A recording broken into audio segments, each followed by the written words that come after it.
En esta explicación vamos a hablar de Docker, ¿sí? Y de un poco de lo que son los contenedores en el sistema operativo y la forma en que nos permiten a nosotros ejecutar aplicaciones, distintos programas o inclusive hasta distintas versiones de sistemas operativos de manera aislada, ¿sí?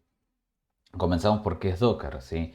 Docker es un conjunto de herramientas que nos permite empaquetar y ejecutar lo que llamamos una aplicación en general, pero no necesariamente es una aplicación como uno la conoce, sino que pueden ser distintos programas, ambientes, entornos completos, ¿sí? Que nos permiten a nosotros ejecutarlos en containers o contenedores que están aislados, ¿sí?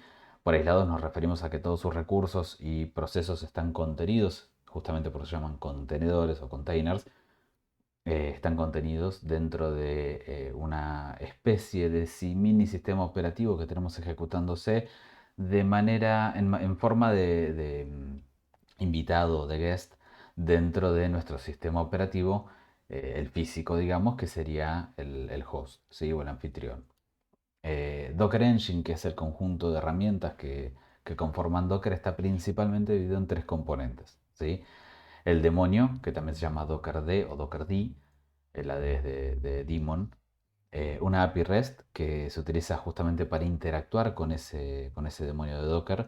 La interacción no se hace mediante señales ni nada específico para el demonio, sino que se provee esta API REST a través de la cual la CLI o la línea de comandos que utilizamos para interactuar con ella se comunica, ¿sí?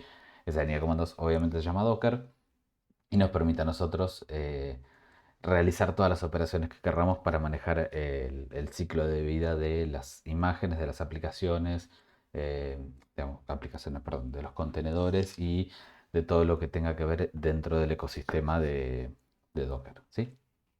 Algunos de los usos posibles que por ahí se suelen mencionar es para utilizarlos en ambientes de desarrollo o de testing. Si los contenedores o las imágenes, mejor dicho, lo que nos permite a nosotros es tener ambientes totalmente reproducibles y que siempre van a ejecutarse de la misma manera, eliminando un montón de fricción que a veces existe cuando uno intenta pasar de un ambiente de desarrollo a un ambiente de testing o inclusive a uno de producción, ¿sí? Es una gran herramienta para poder replicar de manera fácil y automatizada los distintos ambientes o los distintos requisitos que tiene un ambiente. Después está otro uso que es muy común, es para la realización de los despliegues o deployments, ¿sí? de sistemas y su escalado. ¿Por qué? Porque al tener unidades que están autocontenidas, cada uno de los contenedores que están en ejecución, nosotros podemos hacer lo que es el escalado horizontal de manera muy sencilla. ¿Qué quiere decir esto?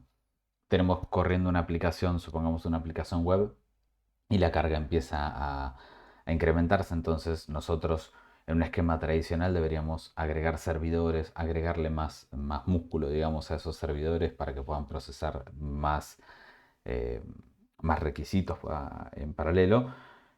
O podríamos simplemente en un esquema más orientado a contenedores, como podría ser utilizando imágenes de Docker, podríamos hacerle escalado y empezar a levantar réplicas de la imagen, ¿sí? Distintos contenedores que van a ser, que van a tener el mismo comportamiento, la misma estructura, todo igual que las que ya teníamos y empezar a distribuir la carga con ellos, ¿sí? Y eso nos permite hacer un escalado muy dinámico, porque podríamos levantar o bajar contenedores a medida que los vamos necesitando, ¿sí? De hecho, con herramientas como Kubernetes, actualmente es muy sencillo esto y hasta tienen la posibilidad de hacerlo de manera automática, es decir, sin que uno tenga que estar fijándose manualmente cuántos levantar o cuántos bajar a todo momento, sino que directamente esta herramienta se encarga de, en función de la carga y de un montón de parámetros que puede especificar, que ante determinadas condiciones vaya escalando hacia arriba o escalando hacia abajo, es decir, incrementando o decrementando la cantidad de contenedores que van a estar atendiendo determinadas situaciones, ¿sí?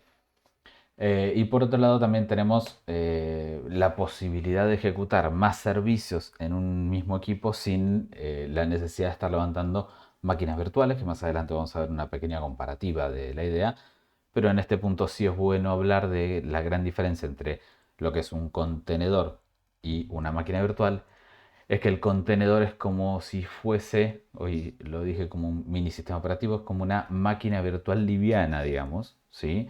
¿En qué sentido liviana? No sigue la estructura de las máquinas virtuales, que es como tener una computadora completa con su propio sistema operativo y todo lo demás ejecutándose sobre el sistema operativo anfitrión, sino que en el caso de Docker lo que se hace es compartir el kernel. ¿Sí? Esa es la diferencia más sustancial. El kernel de la máquina anfitriona, digamos, del sistema operativo anfitrión, se comparte y es el mismo que van a utilizar los contenedores de Docker. ¿Sí? Que son las máquinas virtuales, no pasa. Eh, esto en general lo vamos a hacer referencia así cuando estamos hablando de Linux. En el caso de Windows y de Mac es distinto esto. Hay como una pequeña capa de abstracción que hay una especie de máquina virtual para poder subsanar el tema de la falta del kernel de Linux, que precisamente es en lo que se basa Docker. Por lo cual hay un poquito de máquina virtual ahí dando vueltas en esos casos, pero que es totalmente transparente. ¿Sí? No viene el caso, digamos, en este punto entrar en demasiado detalle en eso, pero sepan que de la misma manera que nosotros tenemos alguna, digamos, por más que digámoslo así, por más que el kernel que estemos corriendo en la máquina sea en Windows o Mac, nosotros en Docker por defecto vamos a estar corriendo siempre sobre un kernel de Linux, ¿sí? Bien. Dicho más o menos de qué se trata Docker, sí vamos a hablar un poco del funcionamiento. Como les decía antes, el kernel, cuando hacemos referencia al kernel, estamos hablando del kernel también del host, ¿sí? Eh, que Docker lo comparte para poder ejecutar los contenedores. Que si bien lo comparte, está todo aislado, ¿sí? Y esto cómo se logra justamente utilizando namespaces o espacios de nombres, ¿sí? Docker los utiliza para hacer el aislamiento, la aislación, digamos, de los contenedores que vamos a manejar. Y para esto lo que hace es crear espacios de nombres para lo que son los process IDs, la red, ¿sí? La comunicación entre los procesos, los puntos de montaje, volúmenes y toda la información que puede llegar a accederse en cada uno de esos contenedores, ¿sí? Otra cosa que utiliza Docker para manejar los recursos son los control groups, ¿sí? Los control groups lo que nos permite a nosotros, esto ya se ha visto, es agrupar en cierto sentido los procesos, en este caso los contenedores, ¿sí? Y limitarle los recursos que pueden llegar a utilizar, ¿sí? Esto siempre de manera opcional, pero nos permite a nosotros establecer ciertas reglas sobre cuánto o qué pueden utilizar los distintos contenedores. Y otro tema importante de cómo funciona Docker es el Union File System, ¿sí? Eh, es el file system que se utiliza para los contenedores, ¿sí? Después Docker tiene su propio sistema de archivos sobre el cual se ejecuta, digamos, pero esta idea del Union File System, que la vamos a ver un poquito más adelante, es algo bastante importante también para entender cómo es el funcionamiento de las imágenes y los contenedores.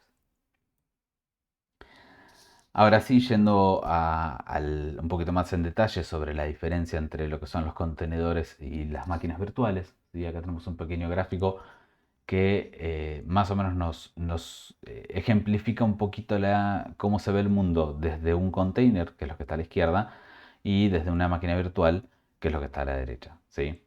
En el caso del container se ejemplifica como que tenemos tres aplicaciones A, B y C, de las cuales B es una aplicación que corre dentro de un container.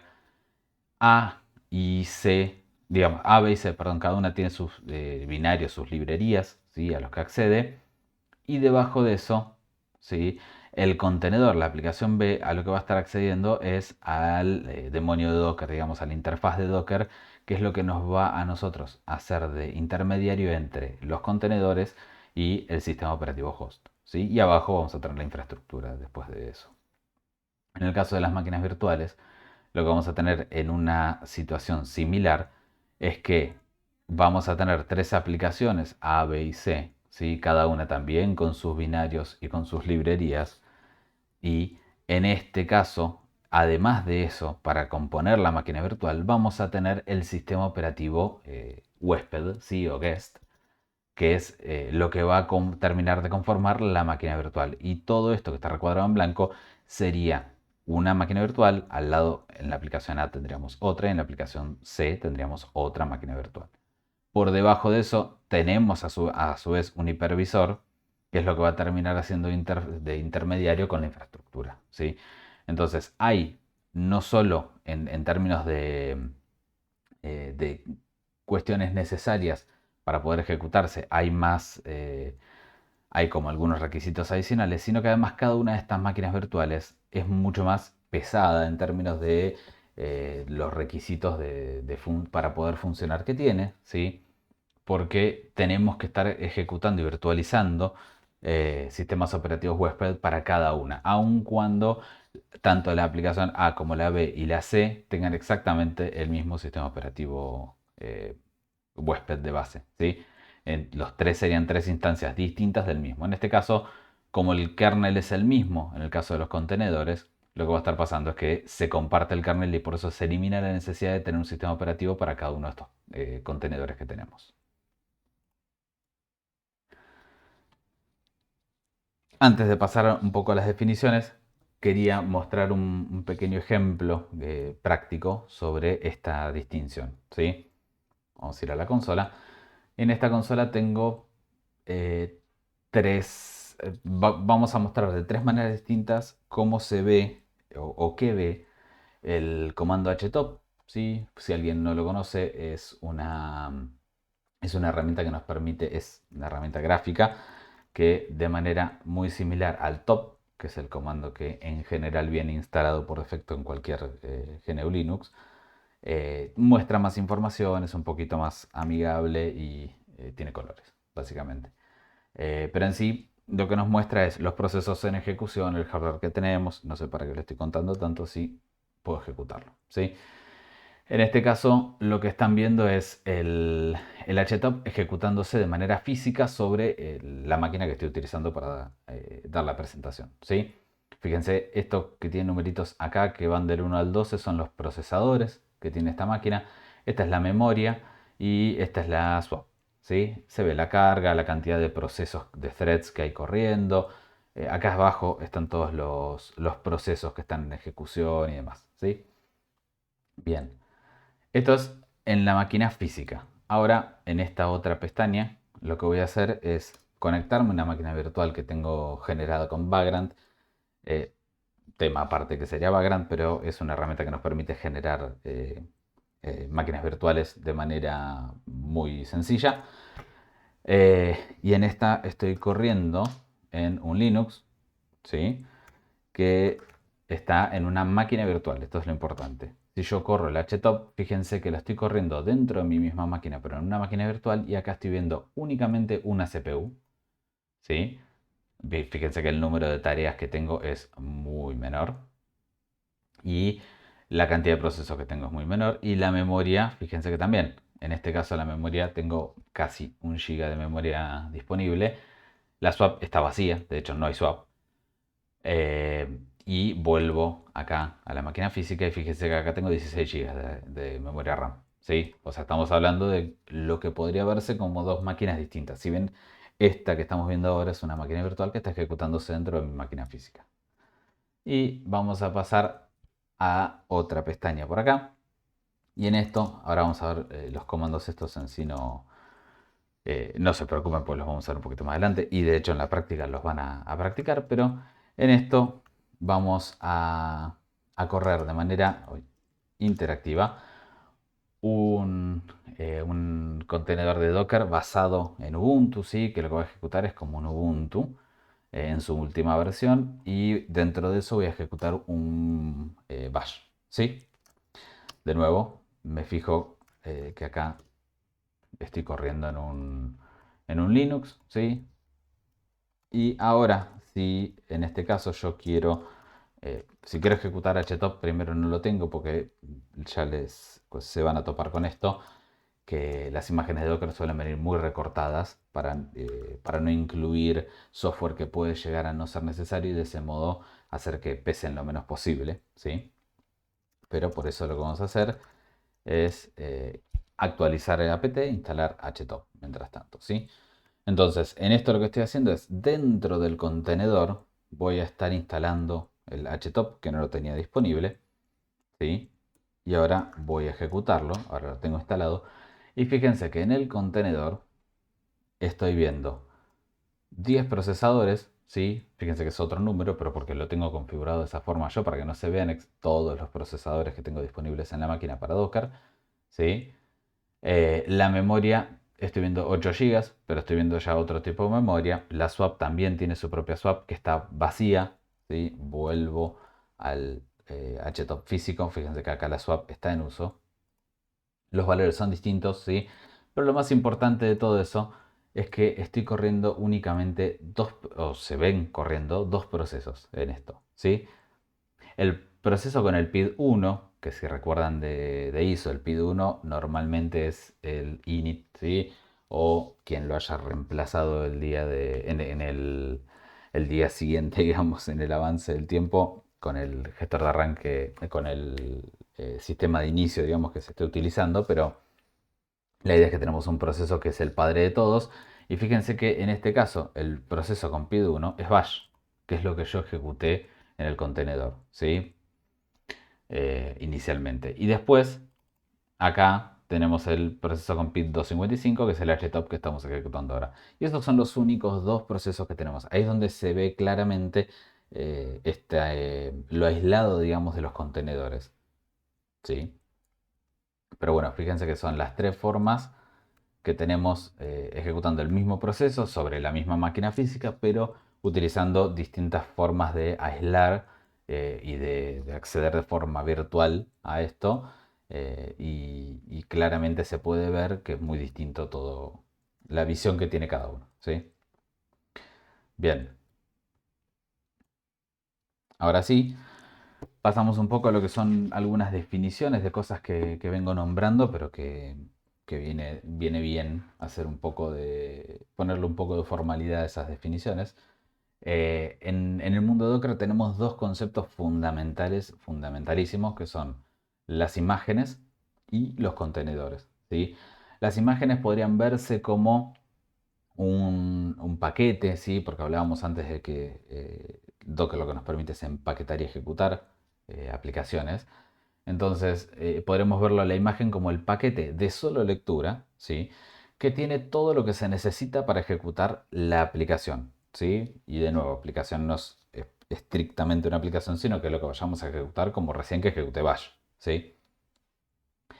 Entonces va a tener todo lo que necesitamos, librerías, configuraciones, sistema de archivos alrededor y todo lo que vayamos a necesitar está ahí disponible dentro de la imagen, pero es de solo lectura, ¿sí? La imagen es algo estático y que no está en ejecución. Se utiliza como base para poder ejecutar los contenedores, ¿sí? Pero no están en ejecución. Son algo estático. En ese sentido, haciendo analogía a conceptos que se han visto antes, podríamos decir que la imagen vendría a ser como un programa, ¿sí? En el caso de los contenedores o containers, nosotros ahí estamos hablando de que son instancias de una imagen que sí están en ejecución. El container vendría a ser lo dinámico, lo vivo, ¿sí? No lo estático que es la imagen. Entonces, siguiendo la misma analogía que les comentaba recién, si la imagen es el programa, el container sería el proceso. Recuerden que un proceso es un programa en ejecución, ¿sí? Eh, Después, otro concepto importante, ¿sí? No tan fundamental como estos dos que vimos recién, pero uno que es importante son las registries, ¿sí? O los registros. En el mundo de Docker, básicamente estamos hablando, cuando hablamos de esto, hablamos por defecto de lo que es el Docker Hub, ¿sí? Ahora les voy a mostrar rápidamente. Pero en sí es como un almacén, una tienda de imágenes donde podemos buscar imágenes de Docker. Hay imágenes oficiales que están construidas por, digamos, por la gente de Docker en sí y hay mucho open source en esto involucrado. Em, pero hay muchas que son contribuidas por terceros, digamos, por personas como cualquiera de nosotros que suben sus imágenes como para que otras personas las puedan utilizar o las suben de manera privada para poder utilizarlas ellos en sus equipos de trabajo, ¿sí? Eh, Pero en sí, la registry es lo que a nosotros nos permitiría, en cierto modo, descargar imágenes para poder utilizarlas. ¿Sí? En ese sentido, siguiendo con la analogía anterior, la registry vendría a ser más o menos, ¿sí? Con una gran licencia en esta comparación, como las tiendas de aplicaciones, como un store. ¿Sí? Esa es más o menos la idea. Eh, Les muestro rápidamente el Docker Hub, ¿sí? Que esta es la dirección, hub.docker.com. Es básicamente, acá tenemos un montón de imágenes para correr cualquier cosa que se les ocurra. Fíjense que lo que más arriba aparece, lo más popular ahora es Ubuntu, ¿sí? Esto va variando. Hay un montón de cuestiones, pero podemos correr una base de datos Redis, podemos correr algo basado en Node y utilizarlo para ejecutar Node para algo en nuestra máquina sin tener que instalarlo físicamente, ¿sí? Una base de datos MySQL, una Nginx, una base de datos Postgres, bueno, lo que se les ocurra, acá pueden buscar, ¿sí? Y hacer los desmanes que deseen.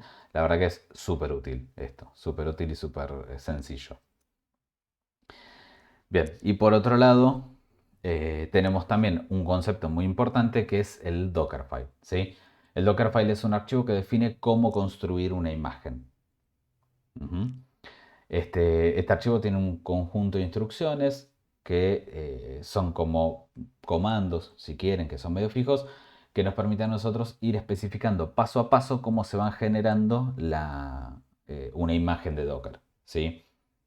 Eh, y siguiendo con la analogía, ya acaba un poquito más tirado de los pelos, pero el Dockerfile vendría a ser más o menos como un makefile para la construcción del programa del que estábamos hablando, que vendría a ser la imagen. Sí, esa es la idea. Son las instrucciones para poder generar una imagen de manera automatizada.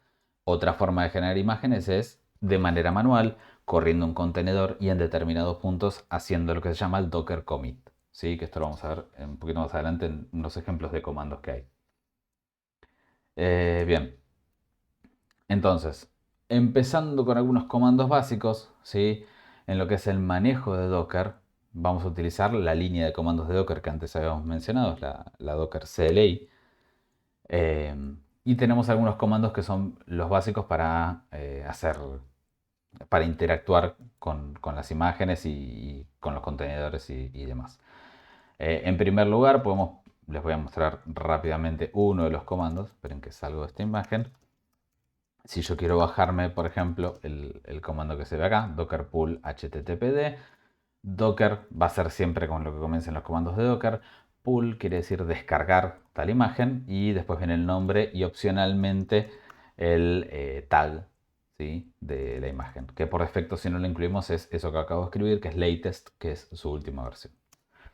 Cuando yo ejecuto eso, fíjense que me dice que está utilizando el tag por default que es latest y está bajándose la imagen de Docker. Dependiendo de la velocidad de conexión, de esto puede tardar más o menos, digamos, pero después de esto vamos a tener disponible la imagen de HTTPD, que es un Apache, digamos, ¿sí? Un servidor web Apache.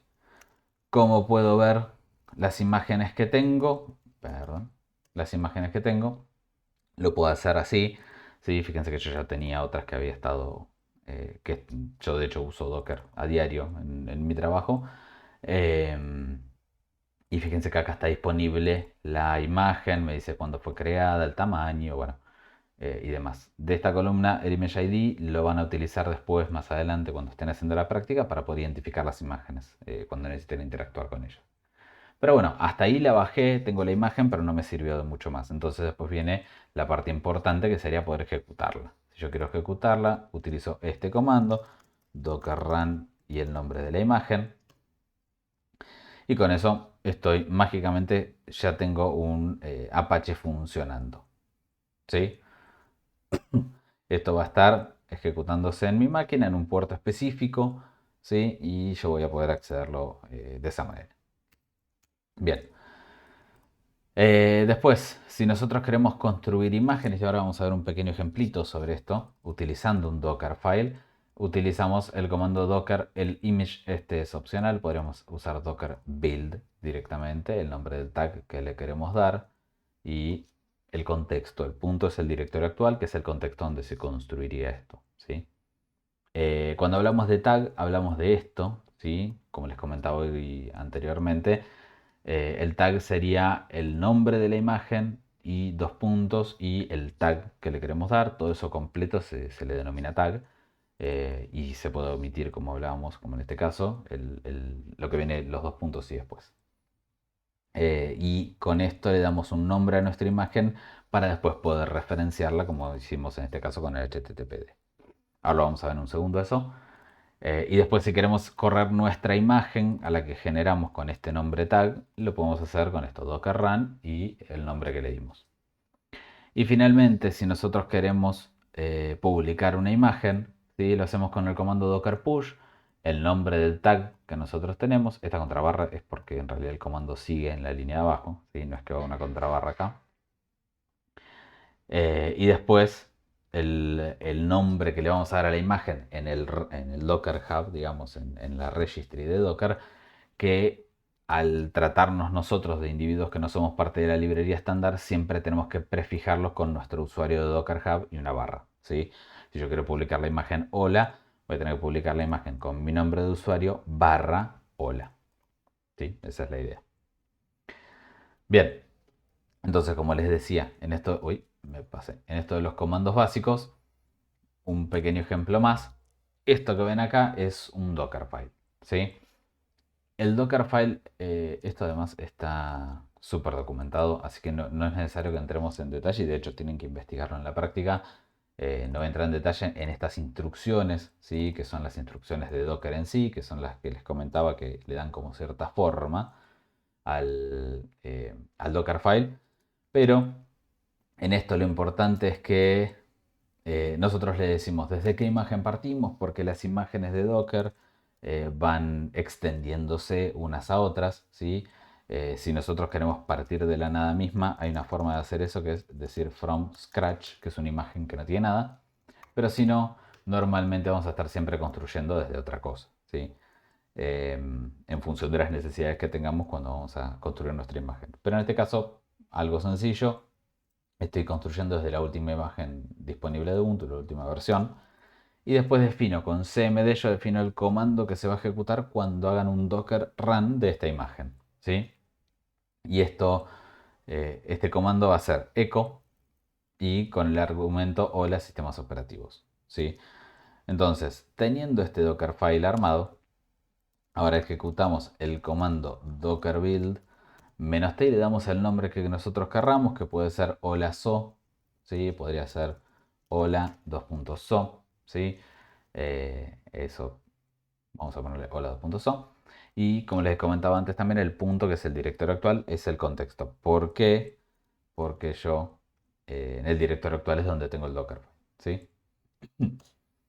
Y de donde yo quiero generar. Eso va a tardar poco y nada, ¿sí? A lo sumo les puede llegar a tardar si tienen que bajar por primera vez la imagen base, la imagen que se referencia en el from, pero va a generar, si hacemos un ls de las imágenes que tenemos, una imagen de repositorio se llama, ¿sí? El nombre del base, el nombre que está antes de los dos puntos en el tag de la imagen y el tag so, ¿sí? Esto es hola 2.so, que es lo que acabo de escribir.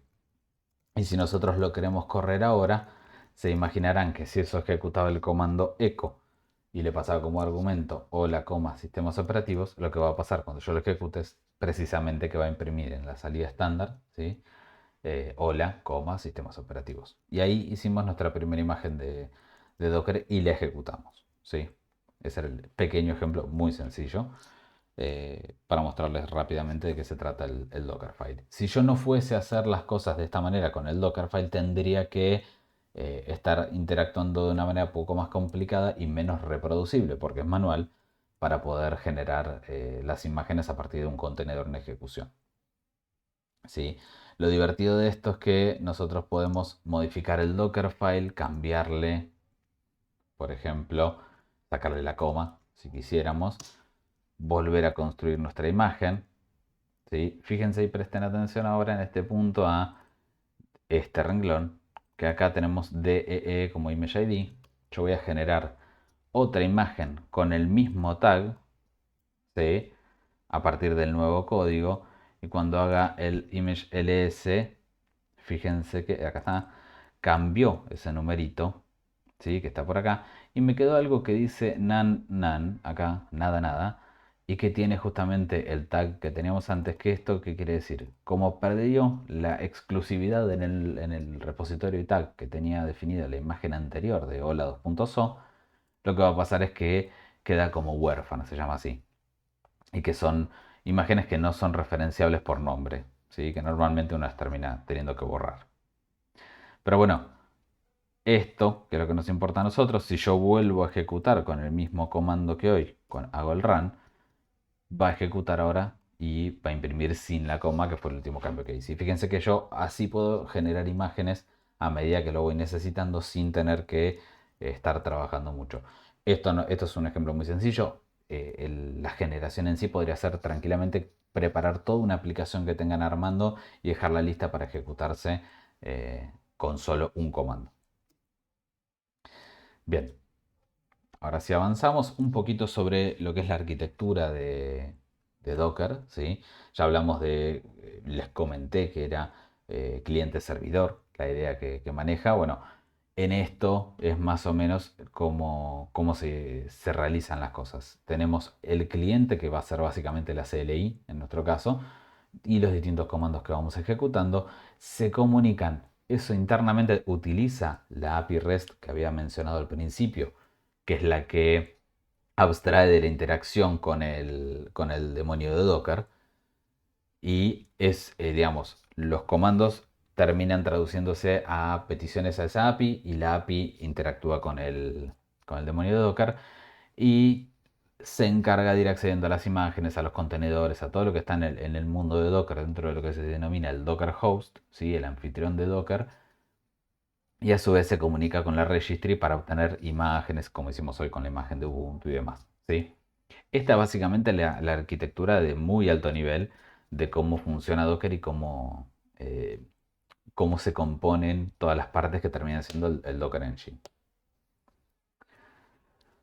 Con respecto a otros comandos que vamos a tener, ahora no solo para crear o para interactuar con una imagen, un contenedor, sino para ver un poquito también cómo está funcionando Docker en nuestra instalación.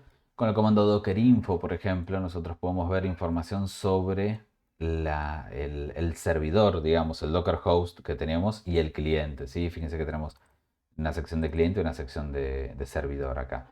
Nos dice cuántos contenedores tenemos, cuántos están parados, bueno, el estado general, que a su vez la información sobre todos esos contenedores las podemos ver con Docker PS. Hace un ratito me vieron ejecutando comandos que hacían Docker Image LS, por ejemplo. ¿Sí? Con eso veía las imágenes. Bueno, en general la estructura de los comandos de Docker van a ser Docker para arrancar, después una palabra que indica sobre qué grupo de cosas queremos estar trabajando, ¿sí? Imágenes, contenedor, ¿sí? Ese tipo de cosas, o construir, que en realidad el de construir es image build, pasa que para simplificar no es necesario incluir el image. El PS, ¿sí? Que si mal no recuerdo era Docker Container PS, pero también para que no sea tan molesto se puede obviar el container y por eso es PS.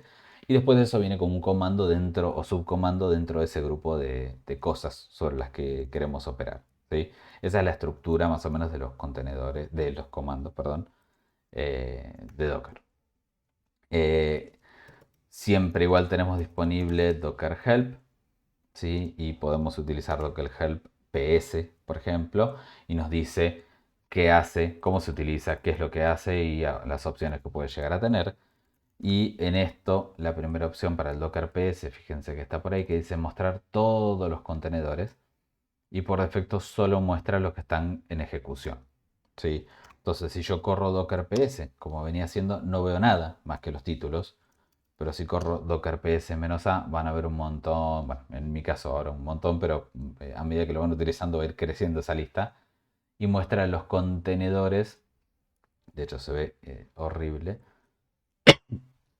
los contenedores que, vamos a achicar un poco la letra y agrandar un poco la lista. Se ve feo, pero se ve chiquito ahora, en realidad. En esto se puede ver el identificador del container, no de la imagen, sino de cada uno de los contenedores, la imagen que ejecutó, qué comando fue el que ejecutó inicialmente, ¿sí? Cuándo fue creado, el estado actual, todos están en estado que no es en ejecución, y bueno, distintas informaciones más que pudieron tener. Vamos a adelantar de vuelta. Entonces, eso vemos con el Docker ps-a, con Docker ps, fíjense, perdón que lo pasé por alto, pero es como como el comando ps de Linux o de Unix, ¿sí? Process status, bueno, es la misma idea. Bien, este ya lo vimos, el Docker image ls, el Docker container ls, vamos por acá, Docker container ls, fíjense que les va a les va a sonar muy parecido a algo que acabamos de ver, ¿sí? Es el Docker PS, es la misma idea. Es un alias, digamos, es lo mismo. Si nosotros quisiéramos ejecutar un Ubuntu en modo interactivo, ¿sí? Descargarlo y ejecutarlo, el Docker Pull, en este caso, Docker si no encuentra la imagen la va a tratar de ir a buscar. Esto lo que hace es que nos garantiza que estemos descargando la última versión disponible. Pero sería Docker Pull Ubuntu && para concatenar los comandos y Docker Run, obvio esto por un segundo, menos IT, ¿sí? Que esto es, investiguen qué es, pero hace que funcione de manera interactiva y el nombre de la imagen, ¿sí?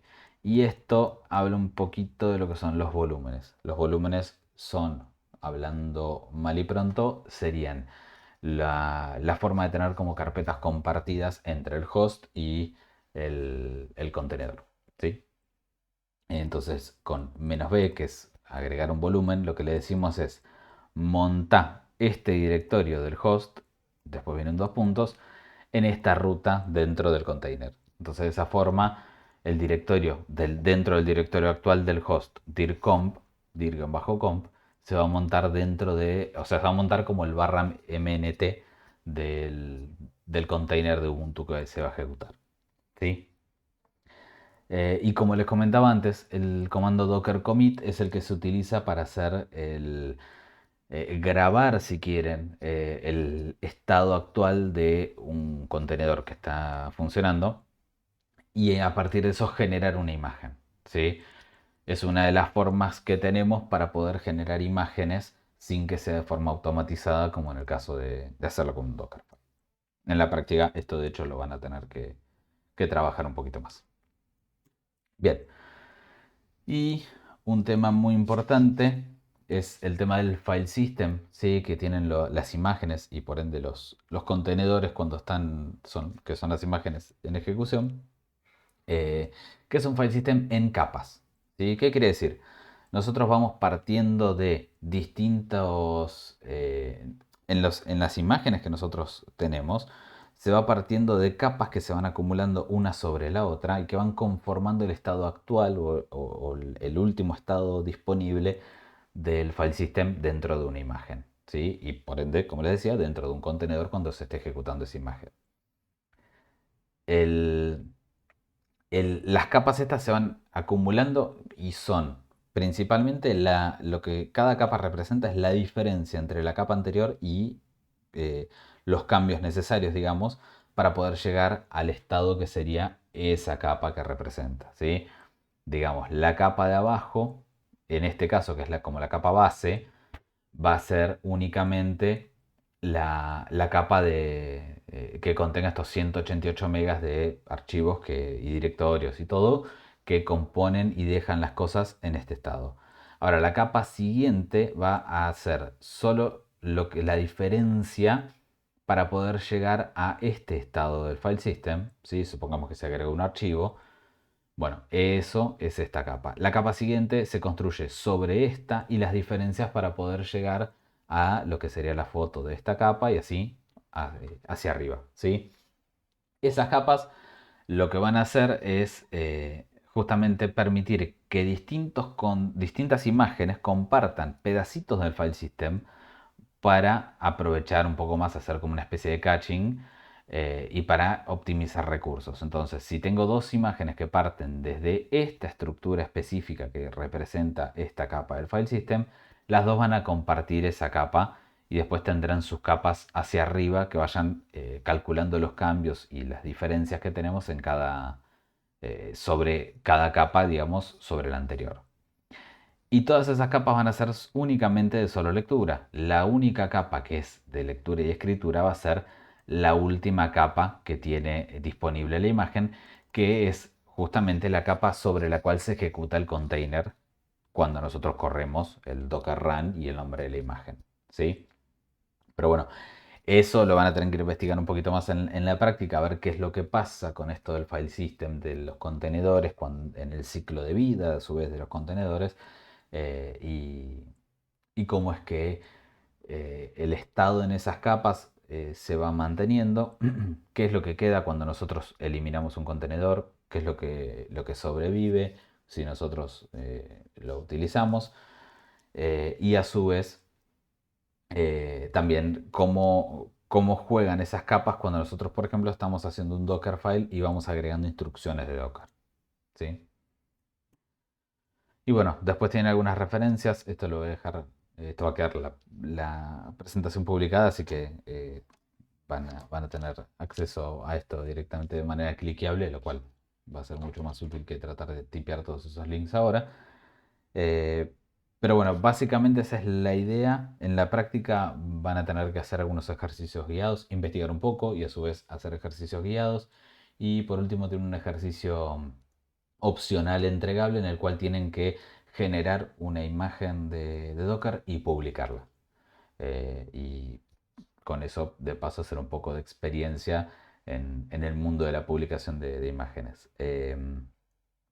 Como aporte personal les puedo decir que es algo muy útil el uso de contenedores, olvidando específicamente a Docker como herramienta, que fue creo que el pionero y el que allanó muchísimo camino y sigue allanando en muchos sentidos eh, para el uso de los contenedores, para este tipo de cosas, pero son súper útiles y simplifican muchísimo y dan muchísima agilidad para el trabajo, evitando sobre todo tareas súper repetitivas y simplificando muchísimo el trabajo diario, digamos. Pero bueno, queda publicada la explicación y quedamos a disponibilidad para cualquier duda que tengan y por si les pinta la curiosidad y quieren avanzar un poco más sobre el tema también insisto, es algo súper recomendable para tener ahí a mano el uso de Docker.